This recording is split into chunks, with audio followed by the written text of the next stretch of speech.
Good morning, ladies. My name is Charlotte. I am a registered dietitian and a strength and conditioning coach. So I'm going to be doing the fitness and nutrition talk for you today. My goal throughout this conversation is to just kind of lay some foundational nutrition practices, just so we can kind of take a look at what we do on a daily basis, interpret how we translate that into being the best version of ourselves that we can be. Because if we are not on our game, we have families to look out for and spouses to look out for and our community to look out for. And a lot of times as moms and as women, that puts us second and everybody else first. But we often have to remember that if we don't take care of ourselves, we cannot be our best for others, right? And it's a hard thing to conceptualize because we want to be selfless and our heart is given to that cause. But you deserve it. You deserve to take the chance to kind of pause, reframe, and put yourself in that limelight. So as we kind of go along, if you have questions, I would be more than happy to take some at the end. If there's something that you're like absolutely pressing to ask, I'm more than willing to ask mid presentation, and we can kind of go from there. All right. So we're going to start off. If you don't mind, would you join me in prayer? Heavenly Father, we just come before you this morning. We just thank you for the opportunity to be together, to fellowship with like-minded women. We just thank you for the safety in our travels and the blessings of being here. Let our hearts and our ears be opened to hear from you. Be with those in our family who might be at home. Keep the chaos to the minimum for the dads and the grandparents and everyone taking care of the little ones. We just pray that in all things, we hear your purpose for our lives, that we are open to just receiving the plans and the guidance that you have for us and the path that you put us on. We just ask that in all things we remember to look up to you and allow you to direct our steps. And we pray for these things in your name. Amen. All right, go ahead. Okay, so when we talk about, the fundamentals of nutrition, a lot of it is dependent upon what we're doing in our life, right? So what are our goals? How do we look at ourself in terms of our foundation? Are we engaging in physical activity? Are we going to the gym regularly? Are we someone who has body composition goals to change? Are we content where we're at and we're just trying to make it through the day with the best choices that we can? So when we talk about foundational nutrition principles, we have a couple main goals. First and foremost is to fuel our body, right? So when we look at God's purpose for us, we're usually called to some form of action, right? If our action is prayer, if our action is ministry, if our action is service, that action requires fuel, right? If we don't put fuel in our body, if we don't put fuel in our car, we don't go where we need to go, right? So we take the fuel that we put into our body, make it the energy that we need to support our training programs, our growth, our metabolism, each of the things that we need to physiologically be our best selves. Beyond that, we want to kind of take a look at meeting our energy needs for our genetics, our behaviors, our fitness goals. We all have a different metabolism. That's part of the beauty of how God made us. Our genetics are different. A lot of times you could take a look at your parents or your siblings and you can kind of find places that you are similar and places that you are different. But that's what makes us a varied culture. And so with those things, we have to recognize that we all have a minimum need, right? It's called our basal metabolic rate. If we don't meet those minimum needs, some of our normal physiological functions like hormone production and otherwise won't be able to do what they need to do because our body is so concerned with not having the right amount of fuel, right? If I have my vehicle and I'm preparing for a road trip, I'm not leaving the house on a quarter of a tank, right? Or I might leave the house, but I'm going 1 block to get to the gas station and fill her on up, okay? We don't leave our body unprepared to go out into the world for acts of service in a way that is not going to allow us to be fueled the best, right? And it sounds easier said than done a lot of times, and I fall guilty to this a lot, where it's, oh, I'll just eat something, or I'll pick something up on the way, and then the next thing you know, here, there, everywhere, and it's 3 o'clock, and you're like, why am I gonna fall over, right? That is your body being like, hey, psst, we needed food like 3 hours ago, right? And for me, I'm someone, I think about food, I work with nutrition, I talk about food, I plan out my meals, and I even fall guilty to, oh, I think I just missed one, right? I got coffee, I got water, we're good, we're cruising. Our body is craving the fuel that we need to build and sustain our bodies, okay? So that brings the next point. So we, with our nutrition, we support the adaptation of our fitness goals or just our life goals, right? Maybe we have composition goals, weight maintenance, weight gain, weight loss. Those are all composition changing goals. We've kind of been in a realm where we've been asked to look at these topics in a lens of social media. And social media is a hard place when we talk about fitness and nutrition. Very often it's forcing you into a position of kind of being driven to make change, right? We're allowed to be okay with where we're at in our body and in ourselves, right? We are asked to look at ourselves and treat our body as that temple that the Lord has given us to say, hey, are we doing what's necessary to take care of your temple? And if you are, and if you're content and you're exactly where you want to be, don't listen to what media is forcing you into that corner of needing to change and needing to be different and having to take this supplement and having to be this cookie cutter image, because I'm going to tell you right now, most of them are photoshopped, right?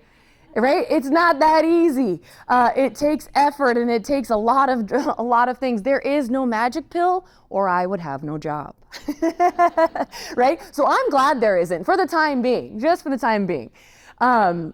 So all that considered, right? Fuel your body, build your body, protect. The things that we do are not just for weight gain, weight loss, right?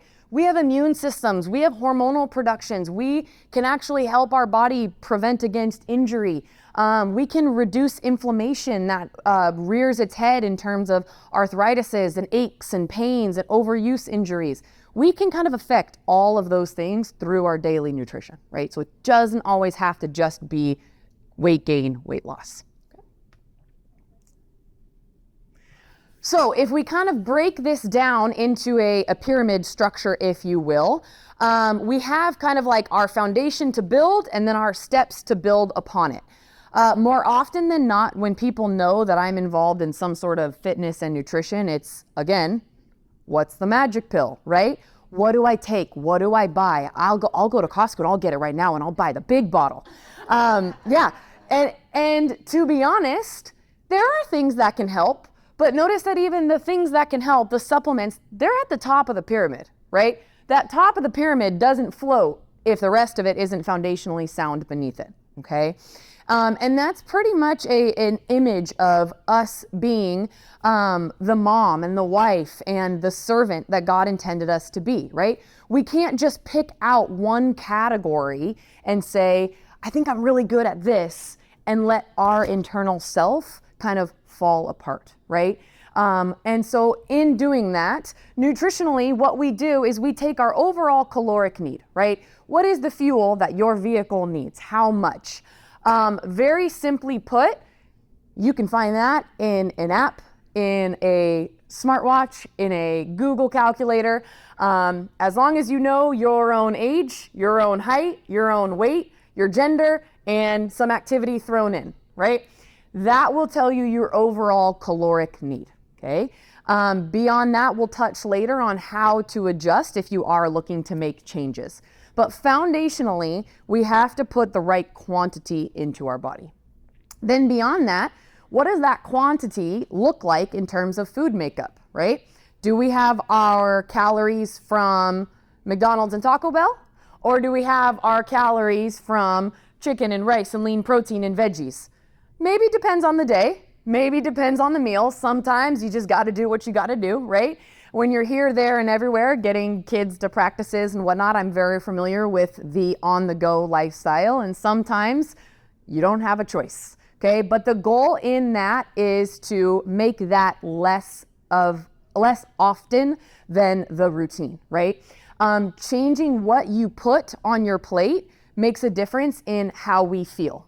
Okay, so little background from me, I used to work in college athletics. So I worked at USC, and I spent a lot of time with football players, basketball players, all strapping young dudes who were not too thrilled with me when I told them, hey, I think you should come and sit and let's have some chicken and let's have some salad and we'll have some pasta. And they're like, forget you, I'm going to Chick-fil-A, right?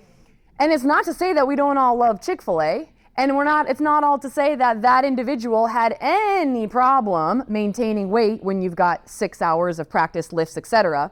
But what's going on underneath the surface with the type of food that we choose is varying levels of stress and inflammation, okay? How many of you can say you've undergone some stress in your life? Yes, can I raise a foot, right? Yes, we experience stress, and whether it's mental stress, physical stress, exercise is a stress. All of those things change our internal dynamic, okay? So what we do, not just calorically, but with how good our food is for us, changes those pictures of stress management, of immune health, the way we fight off disease, the way we promote longevity. Each of those things are important to us. We can talk about nutrient timing in terms of eating consistent meals, eating consistent snacks. We build from there. And then when all those pieces look nice and put together, we can say, okay, where do I fill in the gaps with my supplements, right? Again, high school, college, boys. I've been there. I've worked with them. Micronutrients are not the easiest category for that group of individuals, right? So in that case, I could very easily say, hey, let's try our best, but here's what we're gonna do. We're gonna cover our bases with a multivitamin. We're gonna go back in, we're gonna say, here's your little insurance policy, if you will. Yes, you can have the gummy bear kind, that's fine, right? But we're going to use it as kind of the gap filler. It's not the main directive goal, okay? So any of our supplements, we have to look at them with that lens. They assist or they supplement the diet. They are not the fix-all, okay? So then when we start to break down what we actually put on the plate in front of us, we can take a look at it in terms of what we call macronutrients.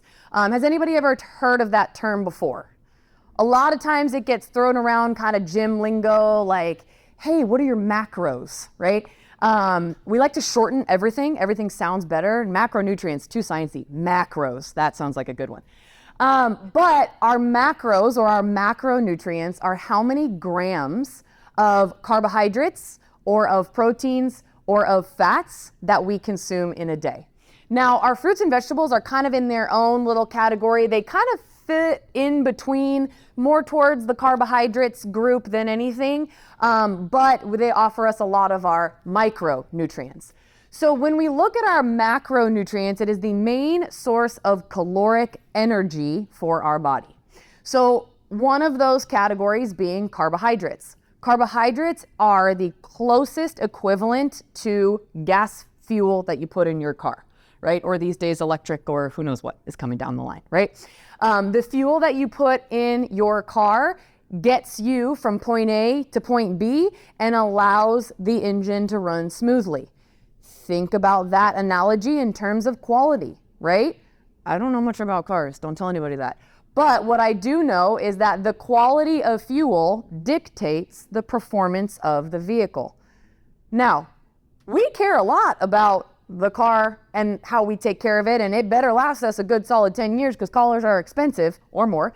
But how often do we stop and think, what kind of fuel am I putting in my body, right? Do we look at food in front of us with a lens to say, what is this meal in each of its categories going to do for me, okay? Am I looking at this as, ooh, this is good for my soul, right? Because some meals are just good for the soul. Or am I looking at it with, hey, this is my fuel. This is the amount of protein that I need to recover from my day or my injury or my training plan. This is the right amount of fruits and vegetables that I know is going to offer me fiber and nutrients and such. And the way we look at food begins to translate into what is its purpose more so than just, I like this, right? And the food that has a purpose can be food that we enjoy. It doesn't have to be boring, right? Again, I wouldn't have a job if it was only finger shaking and boring food. It'd be like, ugh, this lady again. The goal is to figure out how we can adapt it to say, I am eating something healthy that is going to be good for my body, that provides me the fuel to be the best for my kids, for my spouse, for my community, but also allows us to continue to feel good interiorly and exteriorly, right? So if we take a look at our carbohydrates as our main source of fuel to support muscle movement, energy, brain function, etc., we then look at protein to support our growth, okay? Our growth is happening on a daily basis, physically, mentally, spiritually. We are constantly individuals that are growing and changing, and that's the way the Lord designed us, right? So on an average basis, we have cells that die off. We have new cells that are created, okay?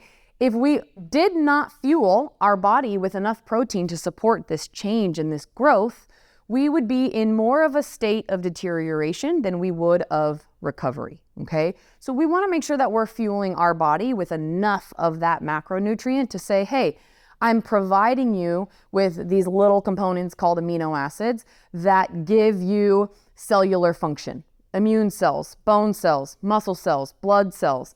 All of our cellular recreation comes from protein in itself. And if we talked about how incredibly small and intricate these DNA cellular makeups become, it's a wonder to me that people don't understand that God designed this, right? Because these components, how can I look at a chicken, right? Realize that it's food, consume that food, and then allow it to perform the way that it does in my body without a higher power having designed that, okay? It's incredible, right? Everything happens at such a small cellular level that we almost remove ourselves from that thought, okay? We have to remind ourselves that each of these things that are on our plate, yes, God designed food to taste good, but it also has its purpose for us, okay? So beyond that, okay, we start to look at, yes, we can get carbohydrates. Yes, we can get proteins. We would like for them to be whole grain carbohydrates, right? So let's say brown rice instead of white rice, or wheat bread instead of white bread. We would like our protein to be a little bit leaner than like a super fatty cut, right? We're talking grilled chicken instead of fried chicken. We're talking a leaner type of beef than a fattier type. Those are the nuances that make us perform, function, reduce inflammation just a little bit better, okay? Then we get to fruits and vegetables. Everybody knows fruits and vegetables are good, right? That's just kind of child knowledge. We teach you, say, mom said, eat your fruits and vegetables. And it's true, right? We get a lot of our vitamins, our minerals, our antioxidants. Our antioxidants are actually our disease-fighting components. They come in and they're basically the good cells that fight off and eat away and target the bad cells that would cause chronic disease, cancers, heart disease, brain deteriorations, those type of things. So the more antioxidants we can get in our system, the better, right? Most of the time they come from our fruits and vegetables, some of which of those healthy antioxidants also can come from our healthy fats. But that is our main goal with that, right? Most of the time we pay extra attention to those fruits and vegetables when we're getting run down, it's flu season, the kids come home, everybody's sniffling, right? Oh no, vitamin C, right? Someone make a smoothie, get me some orange juice, do something, okay? But the truth is, on a regular basis, it's more than just immunity, right? It's more than just immune systems. We've got all these things going on. Again, reducing inflammation is a big goal in our nutritional lifestyle, okay? It's contributing to recovery, recovery from workouts, recovery from aches and pains, recoveries from injuries, but it's very important in itself. And then we have our healthy fats. Our healthy fats is that other macronutrient component that is measured in terms of grams. It is essential for heart health, brain health, joint fluidity, Think of our healthy fats as kind of like the WD-40 in our body, right? Again, not a mechanic. I leave that to my construction-driven husband. Hey, honey, this is broken. Make it better. But I do know that WD-40 makes things that squeak kind of not squeak, right? So what we're looking at with our omega fats are our healthy fats that improve circulation. They improve blood flow. They help reduce cholesterol, our bad cholesterol. There are a lot of studies that are now coming about in regards to omega-3 fatty acids and brain health or reduction of aging, right? So things like Alzheimer's or dementia are actually being pushed off in terms of consumption of omega-3 fatty acids. So typically those omega-3s are present most in fish and fish oil. If you're not one to consume fish, it's very easy to get in a supplement. That would be a circumstance in which you said, hey, on that pyramid of things, me and fish, I don't do the fish, right? So then I take that supplement and I go fill in the gaps, okay? So that would be your omega-3 source. We know we have healthier fats being our unsaturated, our avocados, our olives, our olive oils, our nuts and seeds are typically better choices than our saturated fats, so our animal-based fats. But again, we have a culture that is very driven in animal-based foods, right? It's not to say that we need to all just turn vegan, right? Because that has its implications as well.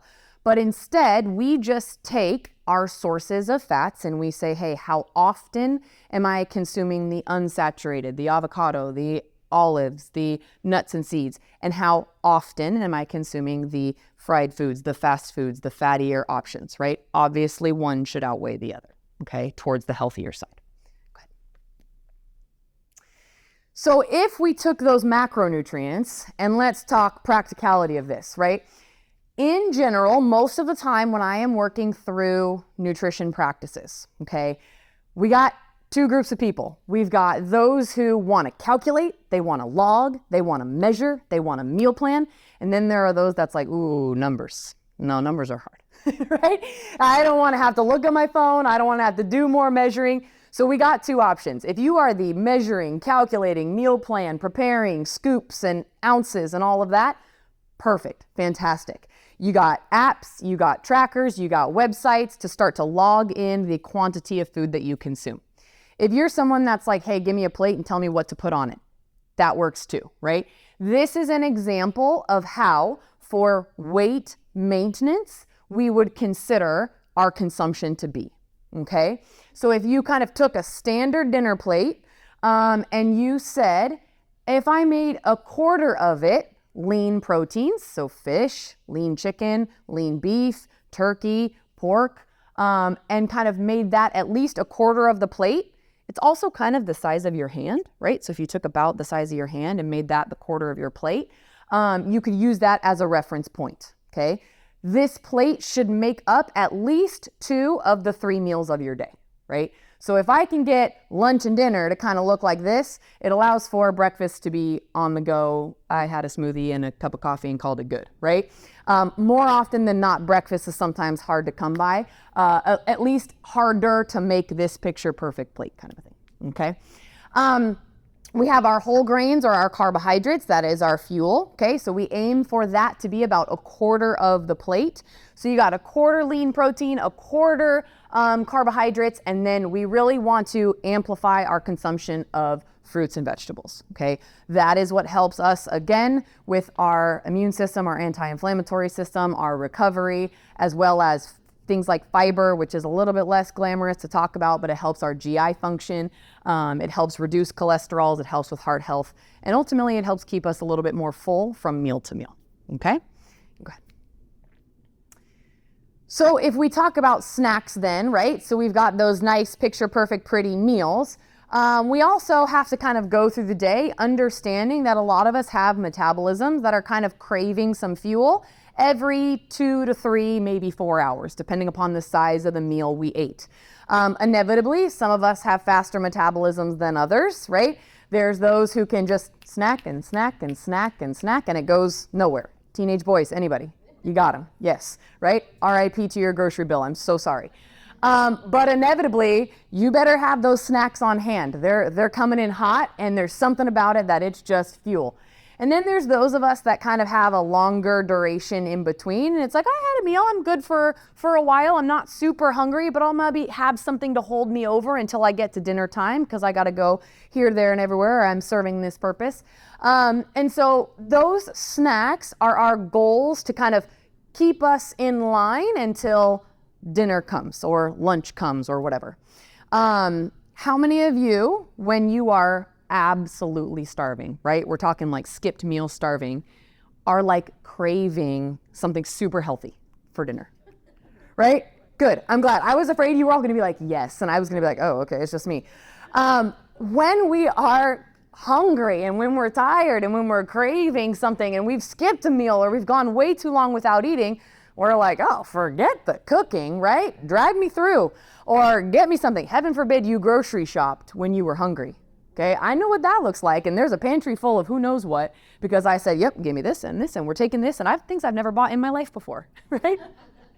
But if we can keep ourselves kind of satiated with a little bit of carbohydrates, a little bit of protein, right? They help our body to regulate and say, hey, I know I need food, I know I need fuel, I'm providing the carbohydrates, I'm providing the protein, but I'm also not allowing myself these big major swings, okay?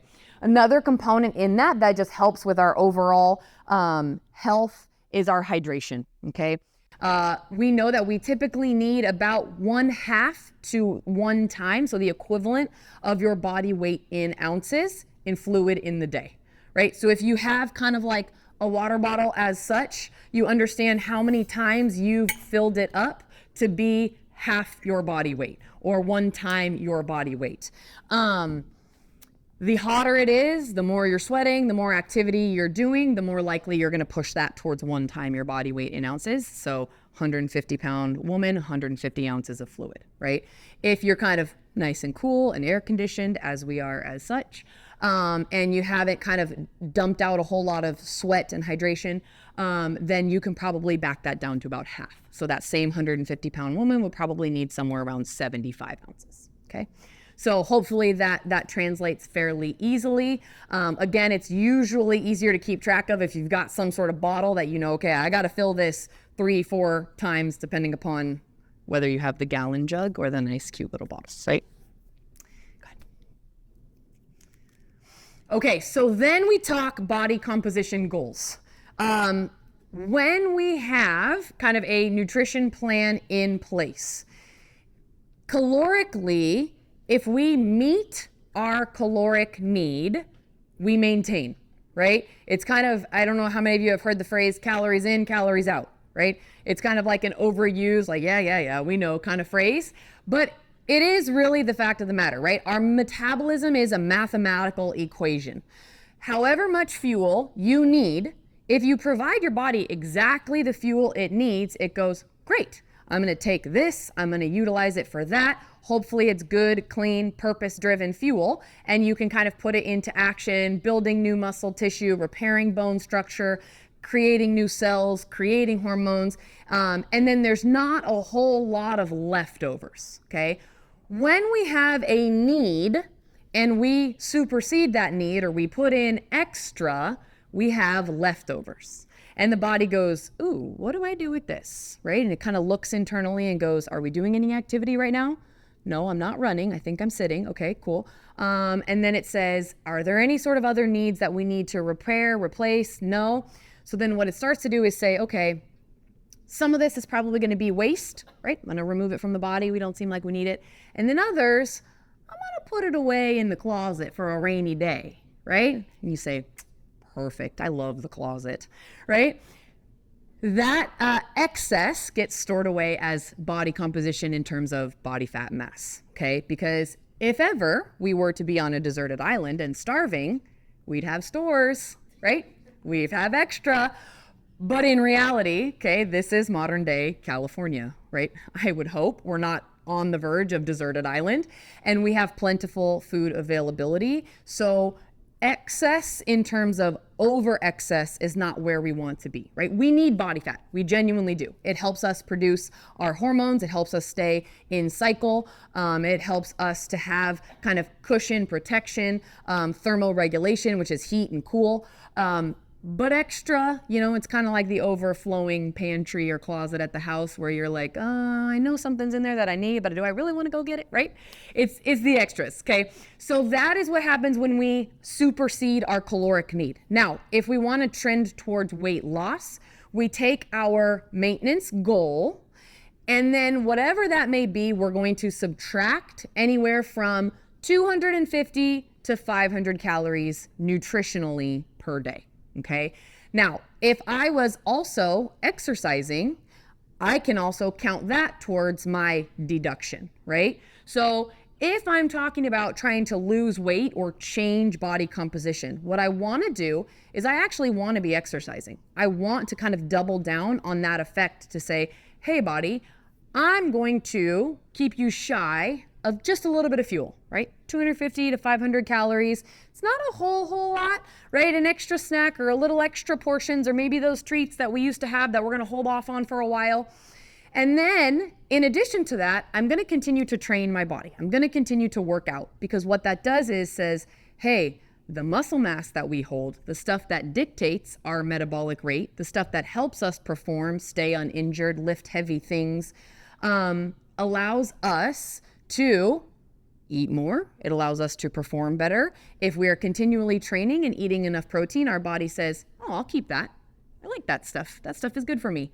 And then what it does is it pushes it more towards getting rid of the extra body fat stores. It says, oh, remember that junk closet that we saved it away for later? I guess I'll use that fuel, right? Because I'm just shy of a little bit of fuel from my food. And then I'm also working out and missing some extra fuel that's going out the door there in sweat and heart rate and hard work. So it goes, oh, all right, cool. I'm just going to start to kind of release these energy stores. And the next thing you know, you have weight loss. Okay. The goal with that is to not go so far overboard that you are starving yourself. You can't work out. You don't feel well fueled. You kind of feel like sluggish and dragging. I am constantly surprised by how many people just think it's like part of the diet that you have to be like suffering or like miserable, right? We can do it without that. I promise you that, right? There are a lot of fad diets that are like, oh man, this is going to be brutal. And people just like embrace it. They're like, yeah, brutal. I like brutal. I don't know if I want brutal, right? I want like a little bit challenging, but still gets me my results, okay? It can be done that way. And you know what? A lot of times that way is better in the long run. It helps you keep the results that you want, okay? We don't want these big dramatic swings, which is what a lot of times fad diets, social media, can provide us, okay? There's a lot of people on the internet these days without nutrition backgrounds, degrees, etc., that happened to either create a supplement themselves and are pushing that towards the public, or they got results doing something and they think it's going to apply to everybody, right? We are not cookie cutter human beings, okay? We have to take in good foundational principles and go forward with that. And working with a credentialed professional of a lot of different sorts helps you to make those adjustments along the way so that hopefully you aren't miserable, right? We want you to have good workouts. We want you to enjoy eating. We want you to know that there are things that take sacrifice, but we'll help you get there, right? Okay, so talking about workouts, and then I will get towards wrapping it up so we can ask some questions. But when we talk about workout recommendations, our goals, pretty straightforward. Typically, we're talking about 3 to 5 times a week, depending upon what you can accommodate in your schedule. I will admit, I was like the strength coach, personal trainer, dietitian that was like, you should be able to get 5 or 6 times a week. That's no problem. And then I had children, right? 2 times. And I'm like, yes, good week. Okay. Life happens. That nap that you were planning on working out in, that nap doesn't happen. Oh, okay, here we go, right? Mom mode. Or practices, schools, pickups, work. You're at study. You're kind of here, there, and everywhere. I get it now. I get it. And I will admit my wrong. I just wake up earlier. I'm sleeping. That kid was up all night. I'm sleeping.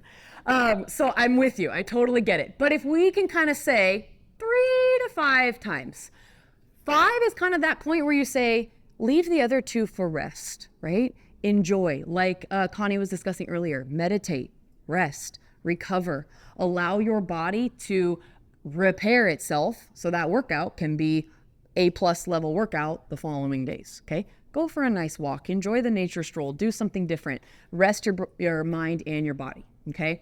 If we're talking a combination here, little bit of strength training, little bit of cardio training, right? Cardiovascular training, walking, running, jogging, biking is good for your heart health, okay? It's good for your lungs. It helps your lung capacity.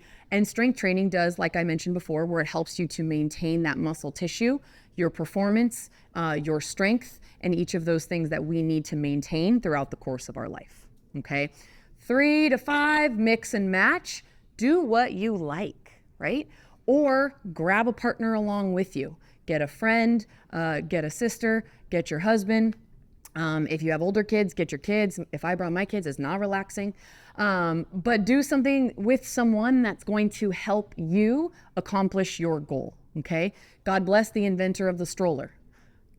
Both kids clasped, here's a snack, I'm going for a jog, right? Everybody's contained, everybody's happy, and I get my stress relief and things done. Be creative. Do what you need to do to accommodate what that looks like in your life. Morning, noon, night. Everybody says, what's the best time to work out? Whenever you're going to do it, right? Whenever you have the availability to get it done, dictate about a 30-minute window for yourself at least. Give yourself an hour if you really can, and go from there, okay? All right, so just real briefly, these are some of these stress relieving foods, most of which we've kind of already talked about with the kind of addition of sugar, right? I love sugar. I have such a sweet tooth. But we do know that it is pro-inflammatory, right? It creates inflammation in our body. So we want to try to minimize that as much as possible. We talk about our healthy fats. We talk about our antioxidants. Each of those things help us to reduce risk of chronic disease in the long haul, right? And then last but not least, right? I am not a all or nothing dietitian, right? Social media is all or nothing nutrition, okay? You have to be strictly carnivore where you eat nothing but meat and no vegetables and no, okay, if you want to go there, go for it, right? It's going to be tough. Or you have to be all one way or all another. There's all kinds of fad diets out, right? You could drive yourself so far that water would be bad for you on social media, okay? Because there's something in the water, who knows where, right? We need to be mindful to understand God is going to provide, right? Take smart choices. Take the food that you've been blessed with. Treat your body as that temple. But we can't just always live in fear of what thing is going to be XYZ, because we will dig ourselves into a hole of whatever we're going to put in our mouth, right? Life is about balance. If we look at it kind of about that 80-20, we take into account the majority that we can change and the healthy foods and healthy practices that we can allow ourselves to do. And then that 20% is the birthday parties, the barbecues, the holidays, the times where you're just like, hey, I need a little extra pizza in my life this week, right? I know it's not that power food for me, but guess what? It's been tough, or it's a birthday, or it's a team party or something, and you go, okay, pizza tonight, and then I'm back on track first thing in the morning, okay? That allows us for peace, for sanity. Don't flip that script, right? It's not 80 bad, 20 good, right? Or we wouldn't be sitting here, and again, I wouldn't have a job. But we put ourselves in that light, and guess what happens when we put ourselves there first? The family follows, okay? When you take care of everybody together, it becomes easier than isolating. I just need to do this for me. No, we do this together, okay? Then you all have good practices, you have support, and ultimately it becomes a well-oiled machine.